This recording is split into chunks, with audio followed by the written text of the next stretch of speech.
All right, we're here. We're here. Yes, everyone, I am still alive. Sparking Zero has not consumed my soul yet, but it's only a matter of time. Yeah, we're halfway to the point of the ascension by the time this episode drops. Yep, soon you'll never see me again.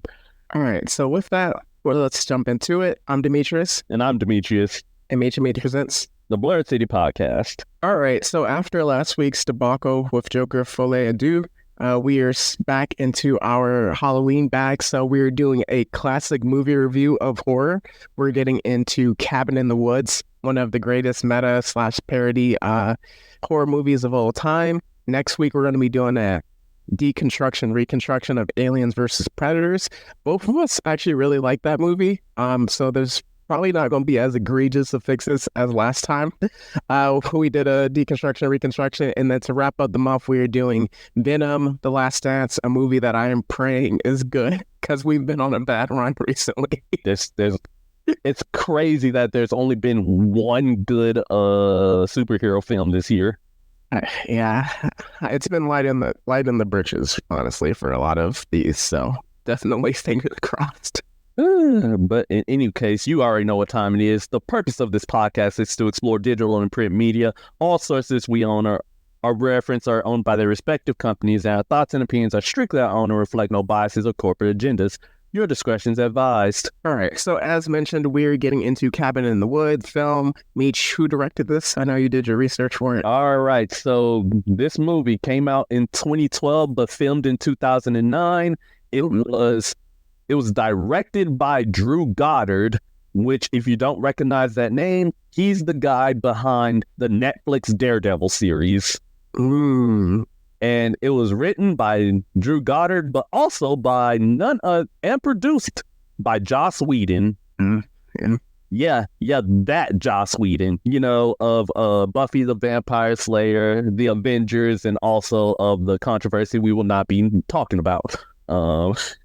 Yeah, I saw that name pop up at the beginning, and I was like, Yep. So yeah, quite a pretty stacked crew, but then at the same time, we guys love a little controversy. But you know what? It's okay because this movie, right?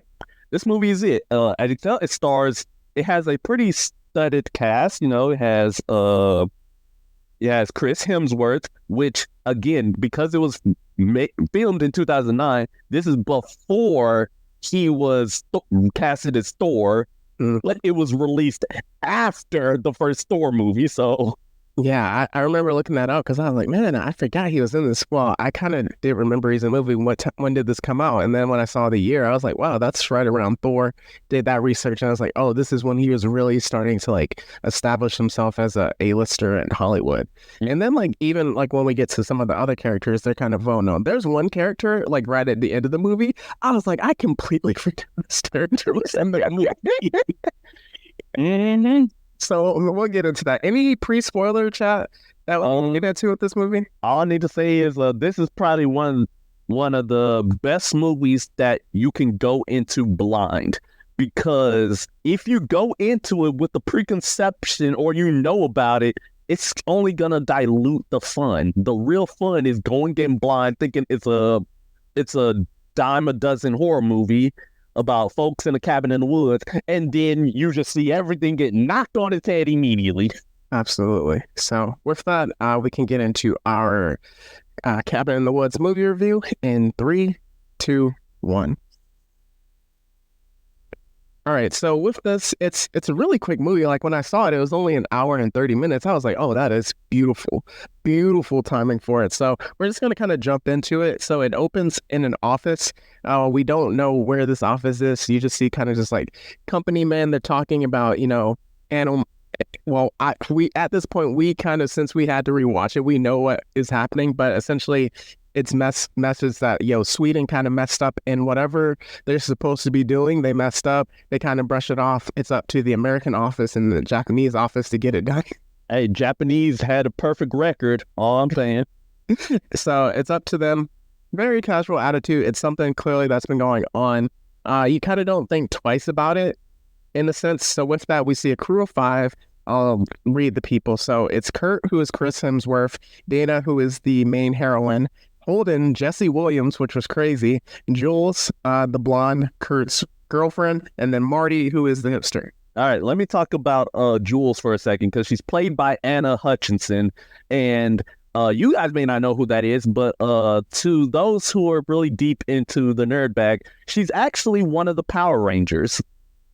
She's on Power Rangers Jungle Fury as the Yellow Ranger. So that's crazy. Yep, they got a whole Yellow Ranger in this movie, and considering what they do afterwards, you're like, whoa, we didn't think. You didn't think we'd get that from Power Rangers?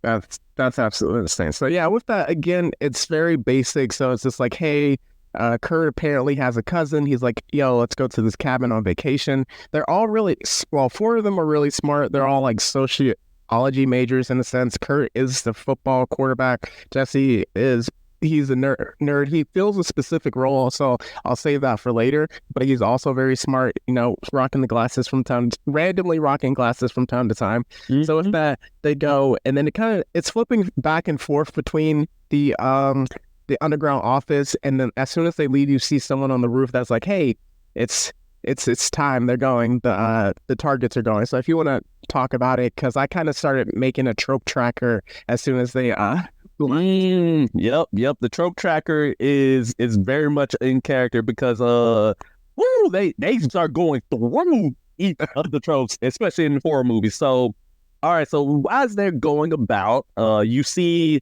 the college students, they end up at an old rundown gas station ran by an old man who is very antagonistic towards the group.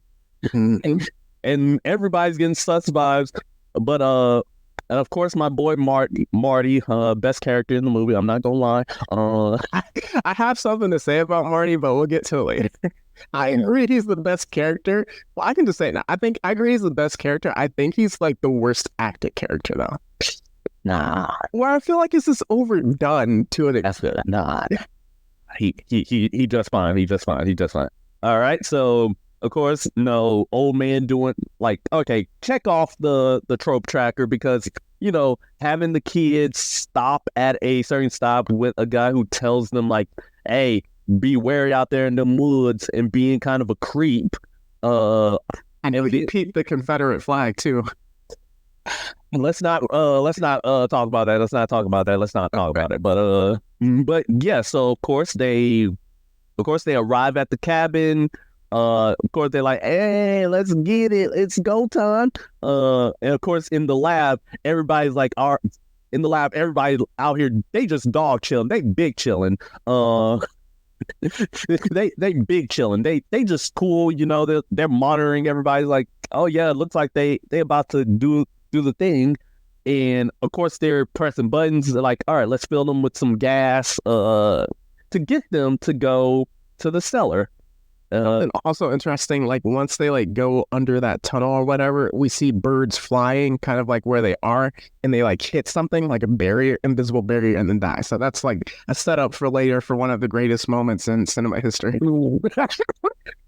But yes, now it gets to the cellar part, which is hands down one of the wildest scenes I've ever seen because this is after the makeout part. Let's not talk about the makeout part, but let's not talk about Jules wanting to make out with a whole decapitated head. We're not going to talk about that. We're not going to desecrate that part of my memory. But yeah, so they're in the cellar, and in the cellar you see like a bunch of different objects, and it's a very large basement, and you see like just so many things that are allusions to other movies. I'm like, hold on, is that the Necronomicon? Hold on, is that the puzzle box from Hellraiser? Hold on. And then it cuts to the lab where all of a sudden you just see a giant board, and everybody in the lab are taking bets. They're like, all right, what do you think they about to summon? And you see something like, you see the merman, you see hillbilly family, zombie cannibal hillbilly family. Exactly. and different things like that, or like a torturer. I'm like, hold on, and then of course me being the horror guy, I like pause. I'm like, all right, let's see what we got here. All right, so we see Jason. Well, it's like, well, technically they didn't say the name, but it's like trope wise, it's like, all right, Yeah. Jason. Let's see, there's Pinhead, werewolf, vampire, zombies. Oh, is that supposed to be that's supposed to be the Deadites from Evil Dead? Man, get that out of here. But yeah, so they're in there, and then of course, thanks to the gas, end up Dana being the main girl. She like ends up reading from the diary. No, that's crazy. I love the part like how when they influence it like with the gas part and like it like randomly opening the cellar because it was like, girl, like they were like each person was literally doing something you're not supposed to be doing. Like homegirl was like Dana. She started, oh, it's in Latin. Let's read it. Like, what are you doing? It's like Latin. No, we do not touch them. Which is funny. You want to know what's funny about this? Is the fact that literally 1 year later, the Evil Dead remake happens, where everybody criticizes that one guy for reading out of Necronomicon. Literally that one dude. And then again, another trope tracker, Truth or Dare. That's always like, something. Yep, always like have a game that be happening, whether it's Truth or Dare, charades, some all that good jazz. But then also at this point I just want to mention that so the key guys are Hatley and Sitterson, the company men, white tie and suits, well, white shirt and then ties. And what we're starting to see is that okay, this is like we're seeing a lot of the tropes that we see before, and they're only fueling the system. They have to adapt because one of the earlier scenes is like it's the double-sided mirror with that creepy picture that can't be there. So take it down, double-sided. Not Marty. Holden sees it. It tells Dana, "Hey, we gotta switch rooms because I'm gonna be peeking." So with that, it's kind of like they're the dungeon masters in a sense. So they can't. I'll talk about it later. Like it's really weird how they can't influence it, and then when it gets to the end, they try to, but we can leave it till then.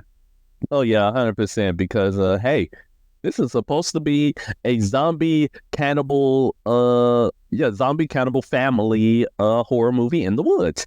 All right, so they get summoned. All right, and then the gas happens where it forces Kurt and Jules to go outside in the woods where they do fulfilling the nudity quota and the sex quota of the sex trope of a horror movie.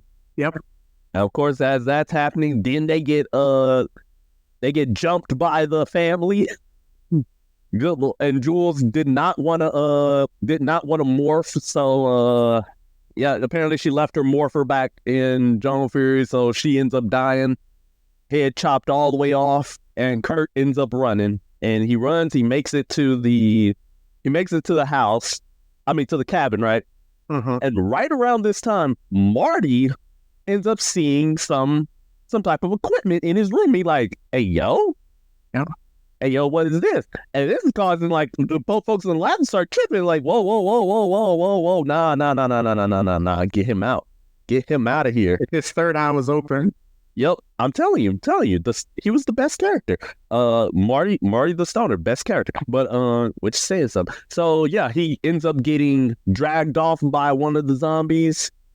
So it's like, all right, he dead. So... and when that happens, then the lab workers, they end up learning that the folks in Japan didn't messed up. Yeah. Because the zombies, not Japan, they decided to have the Ring movie happen and end up failing, and by sealing the woman away in a ritual. And she became a frog.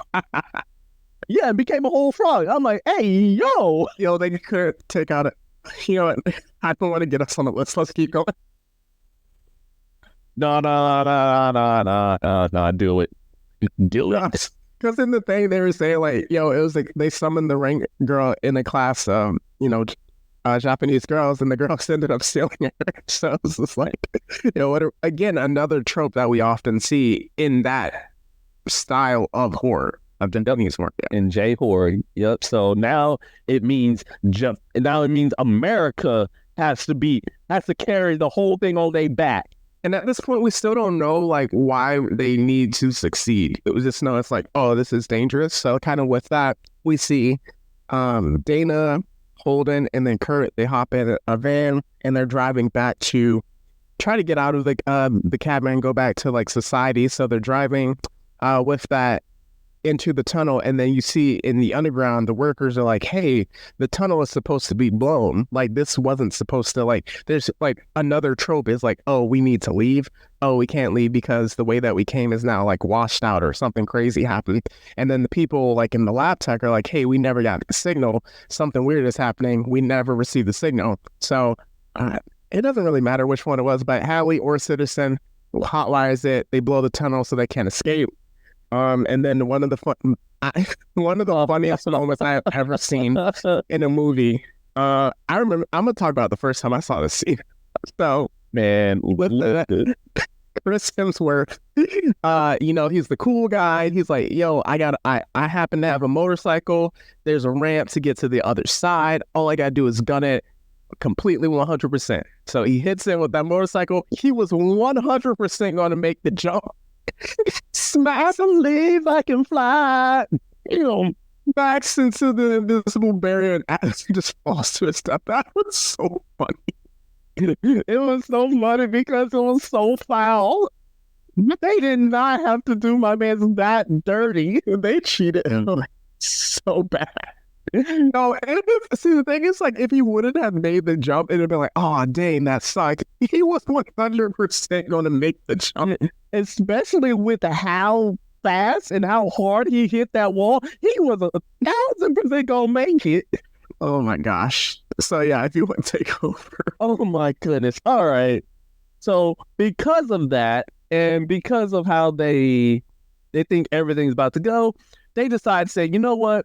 Holden decides, screw it. I'm taking this RV and I'm going to town. And by coming to town, he just runs over. Oh, wait, he gets taken out by a zombie, crashes the RV into the lake. And then Dana's just like, all right.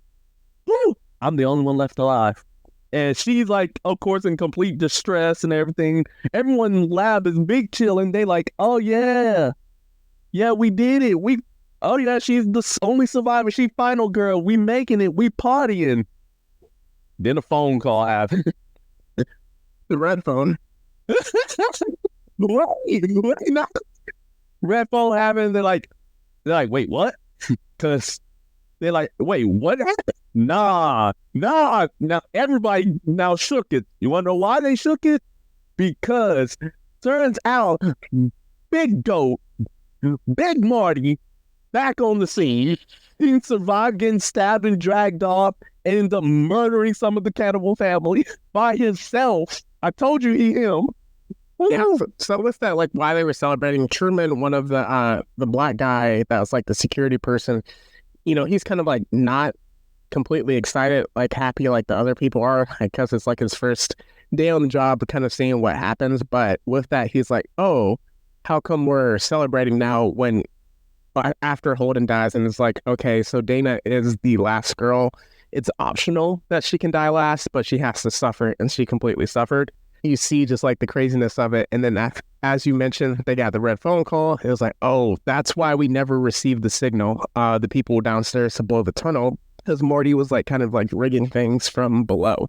So if that they find an elevator, they go down, they kind of get stuck in like one of the boxes, and it's like, oh, you start seeing all the different monsters, all the types of beasts that could have killed them. And then Dana realizes, oh, some of these things that I saw are related to what we saw in the basement of the cabin. And it's just like, oh man, they were tricking us. We were choosing how to die this entire time. This is crazy. And then Hadley and Citizen are like, yo, these people got to go. Well, specifically Marty. So it's kind of like a race to kind of take him out. And one of those guards sold so hard because like all he literally had to do was just shoot Marty. Like he didn't have to do anything else. So he gets yanked on by a zombie, take the gun, he eventually dies, and then they kind of get to the point, one of the craziest scenes in cinema history as well. They unleash every possible monster and nightmare that you've ever had or imagined. Yes, sir. Every monster. And when we say every, I mean every one. Because all the ones that they thought there's some. Look, you had giant spider. You had the saw guy, aka who was some. Huh? I said, you had snake. Yeah, you had the snake. Literally everything. And then of course, who was it? Not Holden. Dang, I keep forgetting the. Oh yeah, Citizen. Citizen. He gets taken out by the merman. Yeah, that was crazy. But I really like that setup because he mentioned it throughout the movie. So like when he died, it made sense. So yeah, everybody getting slaughtered, everybody getting killed left and right. Hadley's killed. Oh no, it was Hadley who had the merman because they're the same dude. Yeah, they're the same person. At the end of the day, they fulfilled literally the exact same role. So it's like that's why I was confused. I was like, it's like shit the same dude. I was like, who got taken out by Dana? Who got taken out by the merman? That's all I need to know. But something else important. We learned that Marty's drugs immunized him from their pheromones and the other gases. Like literally, there was a moment in the cabin where they were all like, all right, we need to all stick together. And then Hadley and them was like, oh, nah, hit the gas. And then immediately, boom, and they're like, and Kurt was like, oh, wait, nah, we need to split up. And everybody's like, that's a good idea. Then Marty is the one, he's like, are y'all for real? Are y'all serious right now, bro? Oh, man, that was crazy. I told you. It was actually literally that moment that made Marty the GOAT for me. Cause I'm like, see, yes, literally that. So once they get to like the underground of it, they see 5 pillars of like 5 different silhouettes. Dana puts together that those represent us, and then all of a sudden we see Sigourney Weaver pop up out of nowhere. And my jaw dropped. I was like, I forgot she was in this movie. So she explains it to them, and it's like, the reason that they got chosen was because in the American sense of it, they're getting punished for their youth. So the 5 things that represented, I am going to kindly say the first one, a loose woman. Out of the first thought. I was the thought. Like that's literally who the first one. Oh my gosh. Then the athlete. The scholar, which was Holden, obviously the athlete was Kurt, then the fool, who is Marty, and then the virgin, even though she wasn't, but it kind of filled the role, was Dana. So with that, she's like, if you take out Marty, the reason that we're doing this is because they're the ancient ones. At first, I was calling them the elder gods, but the ancient ones were essentially the ancient ones. They that used to rule over the planet. They take yearly sacrifices. With that, so they're, the entire time they're mentioning Hadley and Citizen, that there are beings that are watching. There are rules that need to be followed. So the ancient gods, which is one reason they can't intervene. So the ancient gods are watching this. The ancient ones are watching this and kind of need that to be satisfied. So if we take out Marty, that will satisfy the ritual. The world will go on, because if this isn't satisfied, the world is ending. So with that, you start to see Dana. She pulls out the Tuli Uli. She's kind of like, I might shoot you. Werewolf comes. Marty warns her. Then we see kind of the little girl from the zombie hillbillies. Mm-hmm. She's been walking around the entire time. She finds the head lady, takes her out. And then from there, Dana's like, you know what? I think I'm a chill. Humanity had a good turn. If this is what we need to do to survive, then maybe we don't deserve it. They smoke a joint, and then we just see the big hand pop up out the ground to kind of imply that, the ancient ones are about to destroy the world. That's the movie. Woo! Greatness. Yes. I don't know what else to tell you. Like this was like I told y'all. Like as soon as if you go into this movie with zero expectations beyond it being just a regular horror movie, you will be entertained. You'll have a fun time. It's interesting that you say that because if you were to just have watched, without the context of, okay, this is like a part of a ritual, you're essentially going to be like, hey, this is a standard horror movie. It's perfectly serviceable. It hit every trope it needs to hit. All right, that's the end of the day. But then when you put in there just like the context of, oh, this is going into it, and you're like, oh, you're kind of making fun of horror movies. Like every single horror movie hits this kind of beat, which is such a interesting take and bold take on the movie because I know they called it a meta horror rather than parody. There are some parody movies which will be in my recommendations, but this was definitely a good one that you can still be like, oh, there are stakes. It's funny. It kind of just like hits everything. I have a few questions after you have some thoughts because I want to see if you're able to save the world or let it burn. You already know my answer, but in any case, yeah, I think like one of my main thoughts about like this being like this is probably one of the greatest like meta horror movies that we got. The only other times where horror movies got like real meta, and it was Scream, of course, being the meta horror movie on slasher films. So yeah, it's like being compared to that, like that's a pretty great bar to hit because of the fact that folks, and by folks I mean me, and folks out there, I know many share the same opinion. We're just beating a dead horse at this point, but yeah, it's like this movie is like really great because of the fact, like, yeah, you get to see like all the tropes get hit, all like you see everything, and then the plot, like again, as you mentioned, if you cut out literally everything regarding the ritual, like if you leave everything up to then, you would have just had like, oh, this is just your standard run of the mill by the numbers, or actually I would rather watch Evil Dead than this. But then it's like you add in like that special bit, it's like, oh yeah, let's get the folks in the lab up in here, and they're like, oh yeah, let's go. And yeah, and again, like it's not just like American horror movies that they're kind of poking fun at, as you mentioned, like with Japan being undefeated until they got defeated with the Ring Girl. Ring Girl got taken out quite viciously, and of course, and like in my opinion, like one of the best things that was hilarious was the whole like, oh yeah, the order in which people had to die.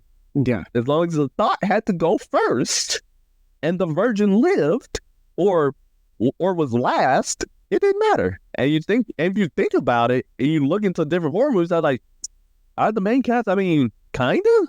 I know some of them. Like if I go back to my Friday the 13th bag, which hey, I got them like right here. I can definitely see a case where the thought definitely did not die first. I mean the black one. So yeah, the black guy died. Like, that's the only trope. If they hit that one, I would have thrown hands. I mean, the one guy that they did have was like on the borderline of it. So, but he won exactly. He won first. So with that, I do have a question. Would you, if you were Dana, taken out Marty, or would you have let the Ancient Ones do their thing? Well, you know my whole thing of letting the world burn, right? Let's say you were Marty, and I had the choice between saving you, or letting the world burn and you dying, or just let it keep going. See, me personally, I want to live, so bang, bang, bang. That's fair. Like bang, bang, bang. All right. Whoop. I'm sorry, Marty. You the best character, but I like living more. I know it's so crazy because with that it's you have to do this every year, which is like the wild part of it.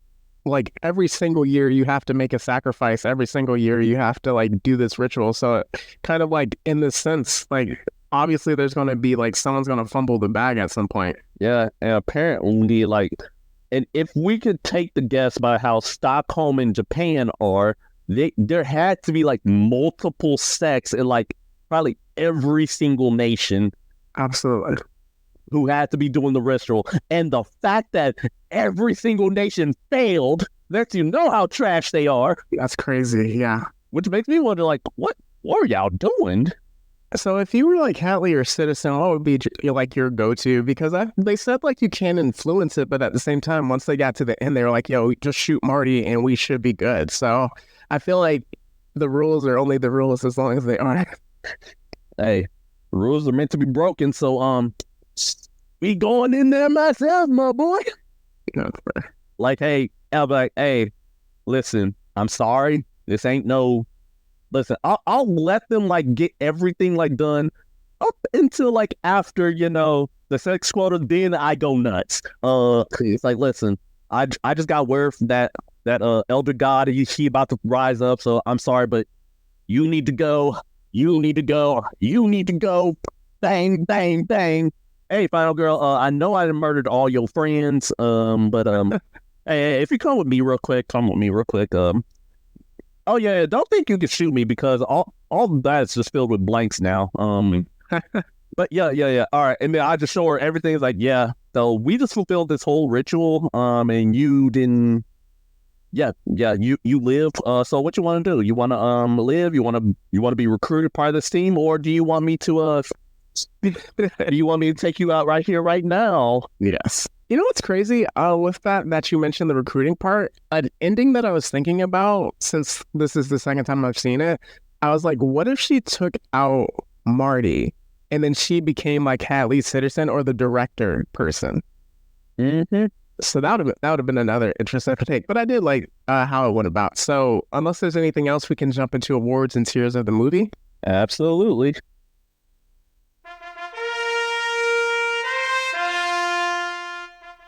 All right, so for my first award, it is the Pure Comedy Award. Technically, but when he did the bicycle jump in over the ravine into the wall, I mean, I just burst out laughing. So it has to go to him for the Pure Comedy Award. All right. So for my award, it is the jump out of your seat moment where it has to be a moment where it made you leap out of your seat just in pure emotion. And from the first time I saw it, Kurt, get yourself right back up here because when you leaped up and you hit that wall, I fell out of my seat laughing. I'm pretty sure like when I watched it, I was dying. Like, hell, there's no way. The setup was beautiful. But you just had to go. So yeah. All right, so for my next award, I have the Gruesome Death Award. This is when all of the beasts get unleashed onto the kind of just like the basement in the office place. One dude literally had their soul yanked out of their body and carried away.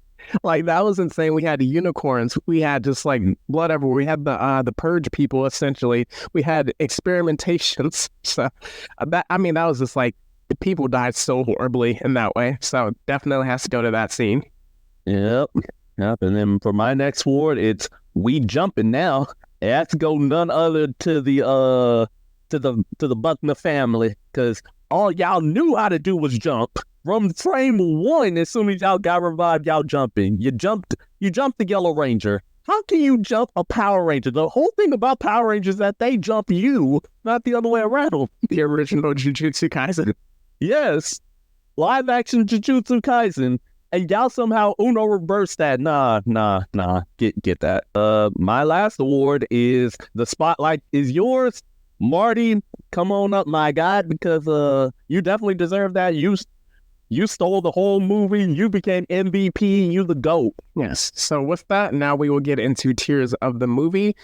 We go from an F tier to an S tier being the top. So Meech, what you got? All right. So for me, this is a great movie. I have to give it at least A+. This is an A+ tier. It's a very great movie. I will rewatch it ever again. Now it doesn't hit the echelon of S tier. I feel like S tier is is that one step higher that'll make me be like, oh no, my kids, they have to rewatch this. I will carve it into the blood and put it in stone type deal when I have to put it in this. OG Texas Chainsaw Massacre level.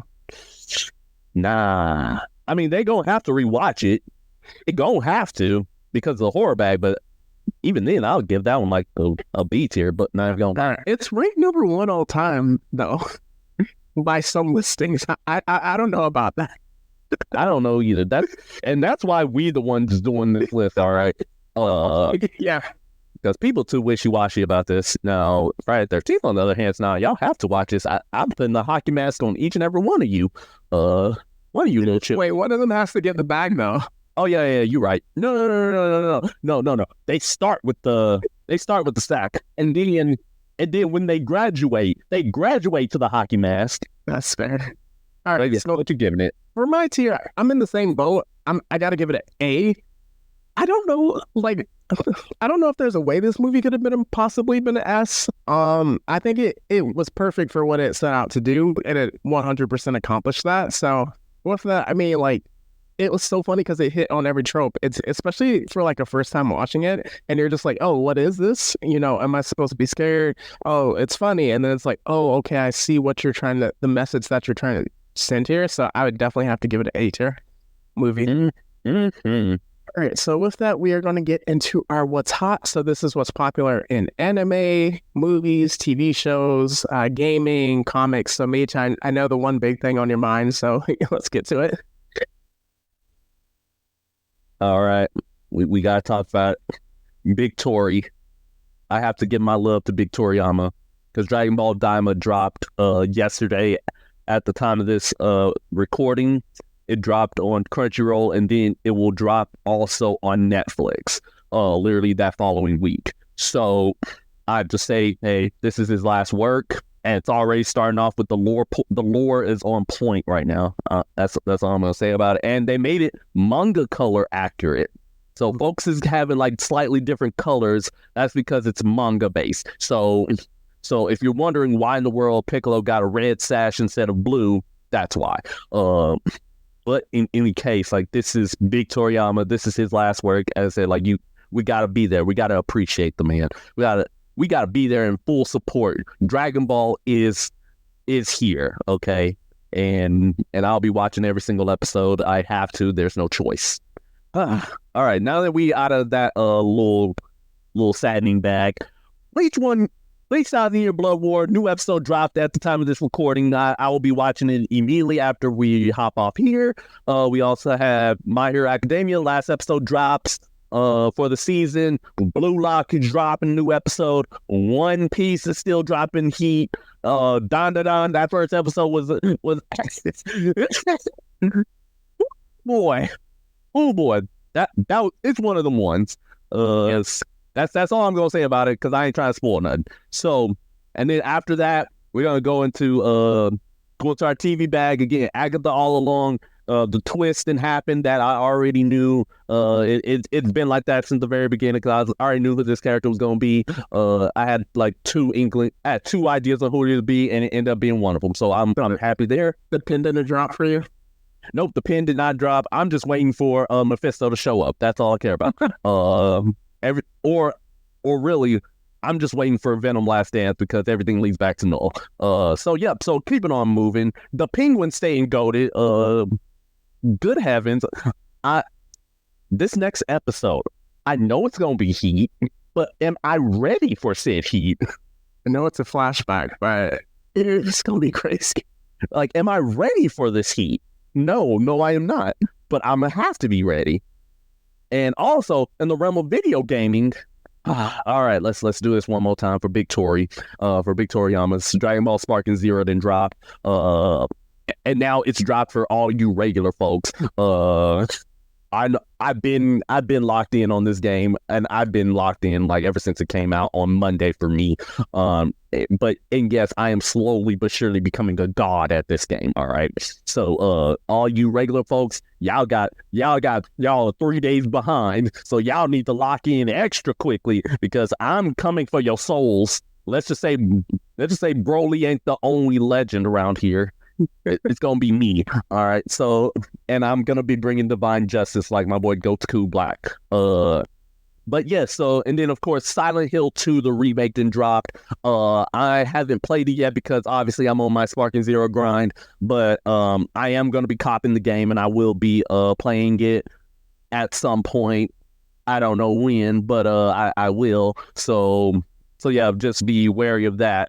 And yeah, and then just in realms of movies, as I said, Venom Last Dance dropping, Terrifier 3 then dropped. Also be wary that soon it'll be the Wicked Gladiator 2 match of the year dropping on the same day. So make sure you talk with your significant other about which one y'all seeing first. So yes, I didn't already. I'm about to have a discussion with mine, and he's gonna have a discussion with his. So we gonna need to figure something out. But what you got? All right, so with that, I'm going to transition because you touched on basically everything related recommendations. So horror movies that are more parody, I would give it Scary Movie 1 and 2. Both movies are absolutely hilarious. To actually get into just like horror movies, Friday the 13th, Nightmare on Elm Street, Scream, like you mentioned again, is parody-esque before it starts transitioning, especially the first one. And then I mean, there's a lot. We got Candyman, we got the Child's Play series, along with the movies of those. So, anything else you got, just like horror based? Oh man, man, where do we begin? I know it's like it's hard to. Let's see. We got the Friday. I mean, yeah, you already mentioned Friday the 13th. We got Halloween. You know what I'm saying? That's a pretty solid horror movies. If you want to get kind of into your true like super villainy horror movie bag, watch Brightburn. Because that's definitely a horror movie. Just watch The Boys. Oh yeah, you can watch high key, just watch The Boys, because that's if you want to get ruined by superheroes, just watch The Boys. You'll be Invincible. Not as much, but yes, you still watch. Yeah.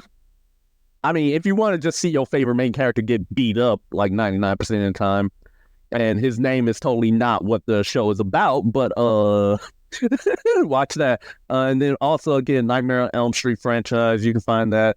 And if you want to see any zombie movies, Dawn of the Dead from 2004. That is a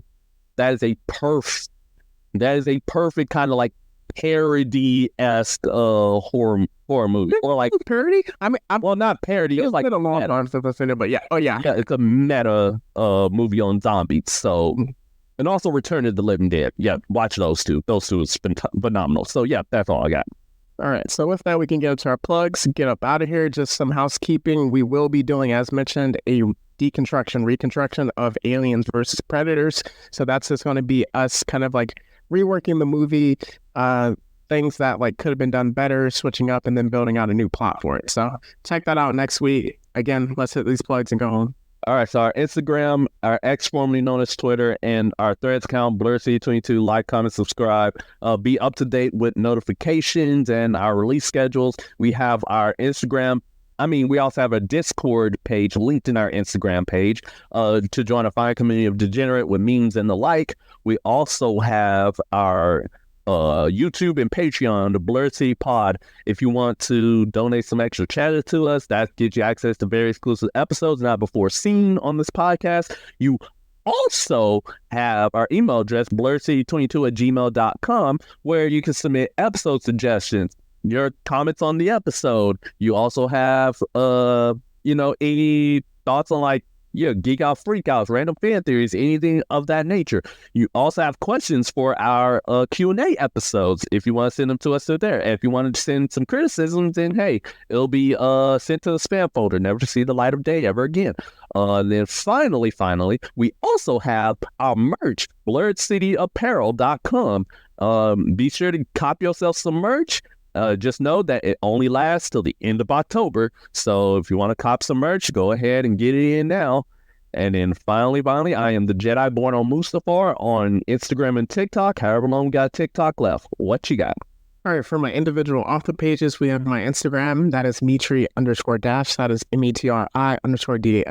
For my X/Twitter, that is at the Mad-16. And if you're interested in my book, Phantom Reckoning, A Most Irregular Tale, that's available on Amazon, Kindle, and Barnes & Noble. So with that, we are going to get into our words of encouragement, if you have any. My words of encouragement is, do not fumble the bag. Listen, if you have one job, make sure you do that job well, because you only get one shot. Do not miss your chance to blow. An opportunity comes only once in a lifetime. All right, I can rock with that. So I think we'll leave it at that. Say it's not goodbye forever. It's just goodbye for now. And that's the Blurred City Podcast. See ya later.